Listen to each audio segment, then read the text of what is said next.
cute na Aspin na nag-viral po recently dahil sa pagiging best employee nito sa bistro ng kanyang fur parent. Araw-araw kasi nagdo-duty ang asong si Popoy para ihatid sa mga customer ang QR code ng e-wallet kung saan pwede magbayad ang mga customer nila. Talaga namang napakasipag pa rin itong si Popoy, the cashier dog. At dahil dyan, para mas makilala pa natin si Popoy, ay makasama natin ngayon ang kanyang fur parent na si Jenny Ann Madriaga Chu at syempre si Popoy din. Magandang umaga po sa inyo and welcome dito sa Rise and Shine Pilipinas. Hi, good morning po. And good morning rin po sa viewers ng Rise and Shine Pilipinas po. Ayun pala si Popoy. Mamaya pa ba ang duty ni Popoy? Maaga pa, hindi pa nagta-time in. Well, napag-alaman po namin na si Popoy isang rescue dog. Pwede niyo po bang ikwento sa amin kung paano ninyo na-rescue o nakuha si Popoy? Actually, si Popoy, napulot ko siya May 20, 2024 sa harap ng gate ng restaurant namin. So, around 9 p.m. na yon, pasara na kami. Sabi nung asawa ng isang helper ko kasi susunduin, ate, may aso dito sa labas. So, sabi ko, bakit may aso dyan? Saan galing? Sabi niya, hindi, kanina pa yung aso dito na nakahiga. Di sinilip ko, sabi ko, mukha namang maliit na dog. Sabi ko, ipasok muna dito sa compound kasi baka nawala lang siya. So, parang kinaumagahan, pwede siyang pabalik or umuwi sa kanila. Kaya lang, ang nangyari, hindi naman siya lumabas ng gate kahit naka-open lang. So, naghintay ako ng 1 week para mag-claim sa kanya kung nawawala man siyang dog. Pero lumipas yung 1 week, wala namang pumunta dito sa amin. Nag-ikot-ikot rin kami para tignan kung tanungin yung mga malalapit na kapitbahay kung nawawalan nga sila ng aso. Wala naman daw nawawalan ng aso sa kanila. So, ayun, nung walang nag-claim sa kanya, pinabet ko na siya, tapos inadapt ko na. Ayun, Jenny, paano naman nagsimula na gawing cashier itong si Popoy sa bistro ninyo? At gusto ko rin malaman, ano-ano ang naging reaksyon ng mga tao pag nakikita nila si Popoy sa bistro? Okay. So, nag-start na maging G-cashier si Popoy. It came from a negative experience. Kasi yung mga bata dito, may school na malapit sa amin, kumbaga kilala na siya na dog ko, sinabihan ko sila. So one night, 2 nights prior na mag-viral siya actually, may bago kaming diner. Siguro iniisip niya stray dog lang si Popoy kasi syempre as pin, you know, we have the conception na once na may aso dyan, hindi siya pet kasi mas pinapaboran ng ibang tao yung mga may breed na aso. Sinipa siya.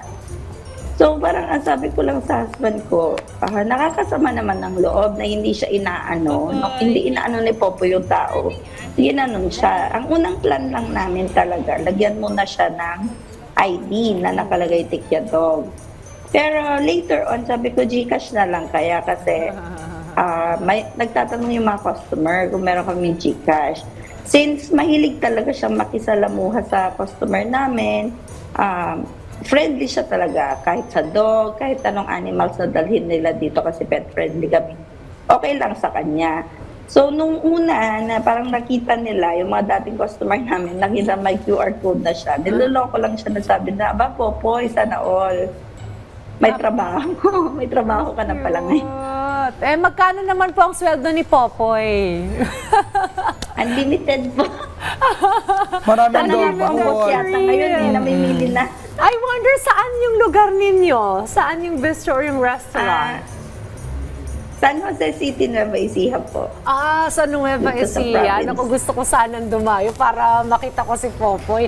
Medyo malayo. Pero doon sa mga nasa area, naku, supportahan natin yung mga pet-friendly restaurants. Alright, ano ba ang ugali ni Popoy kapag on duty at kapag naka-off duty naman siya? Ayun. Ayan na, may kalokohang likas. Kasi pag on duty siya, 8 to 8:30 ko lang siya talaga nilalagyan ng Gcash. Kasi para sa mga bagong tao lang. Kasi yung mga customer namin na tanghali, kilala na siya, which is the student. So parang hindi ko na kailangan siyang ipakilala sa kanila. Pag gabi, na duty niya, 5 to 8:30, nagtutulog. Kung kailan nagtatrabaho, doon siya matutulog. Tapos kung hindi niya shift, hyper siya. Malaro siya. So sabi ko nga talagang, ganyan ba dapat? Pag nagtatrabaho, doon inaano. Ipatawag ng HR yan. Oo nga, lumalabag. Oo. Pero Jenny Ann, maliban kay Popoy, ay may iba pa kayong pets, di ba? Kasundo ba ni Popoy? Ibang sa mga ito, can you tell us more about your other pets sinalagaan din? Kasi may nakita ko may pusa, ayan sila. Si Luna, pinaka-newest na rescue namin, pag maliit na black cat. Tapos, di ba, ilan ba yung pets namin? 13 sila lahat, kung i-include, 12 pala. Kung i-include yung bagong kittens, 16 sila lahat, pero kasundo lahat ni Popoy. Wow. Mapadog, mapapusa. Hindi ko alam kung... siguro grateful siya na na-rescue siya, pero kahit yung mga mas seniorities na cut ko sa kanya, friend niya pa din. Wala siyang hindi kasundo dito sa bahay. Kakatuwa naman. At saka ang ganda ng story, no, parang hinanap kayo ni Popoy, ano? Totoo. Parang destiny na kayo ang maging fur parent niya. Ito na lang yung social media accounts na lang para gusto namin mag-updated kay Popoy. At saka mensahe na rin sa general public patungkol dito sa mga aspin. Kasi yung iba medyo breed selective na. Ano pong message po sa kanila? Okay. Kung gusto niyo makita yung update kay Popoy, i-follow niyo na lang yung page namin, which is Tikya Garden Bistro. Ang message ko naman dun sa mga tao na hindi mahilig sa hayop, love an animal. It makes the world a better place, actually. Kung hindi niyo na-try pa, i-try niyo. Kasi parang wala akong naiisip na negative effects sa tao eh. Like for me kasi ako, may mga pinagdadaanan ako, pero like, I have cancer kasi. Parang nakatulong sila sa recovery ko. It helps a lot sa mental state ng isang tao if you have pets. It doesn't matter kung anong breed, it doesn't matter kung anong klaseng hayop.